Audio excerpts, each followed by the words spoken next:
My name is Bree, and I chose to research Where the Wild Things Are, which is illustrated and written by Maurice Sendak.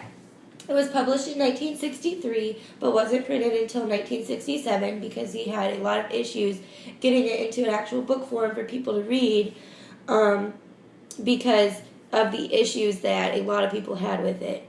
Three of my main points were that people thought it was dark and scary.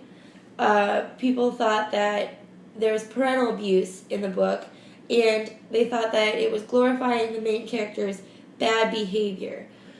It was banned across the country immediately, pretty much after it was printed, in libraries and schools everywhere.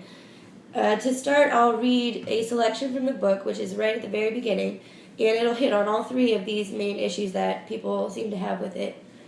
It starts, "The knight wore his wolf suit and made mischief of one kind and another. His mother called him Wild Thing, and Max said, 'I'll eat you up.' So he was sent to bed without eating anything. That very night in Max's room a forest grew and grew and grew until his ceiling hung with vines, and the walls became the world all around."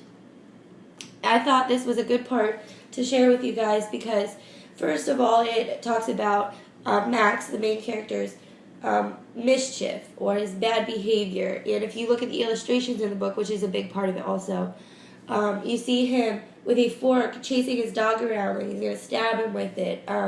You see him pinning his tent up to his wall, which could be considered damaging property, I guess. And then also, finally, you read in the book that he yells at his mother, "I'll eat you up," which is a threat, I guess, because, well, I don't know. But he says that.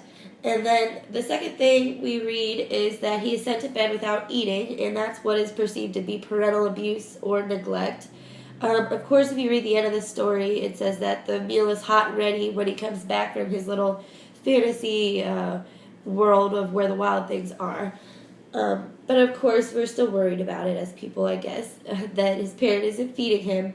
And then finally, the people didn't like that it really hit on real childhood issues or things that kids would really do, like imagine a wild world in their bedroom that it just grew right there. That's something I would have done, and I think that's something that a lot of children would do, and I think that's completely normal, but a lot of people had a problem with it. And so that completes my banned book project, and I hope you like it. Thanks.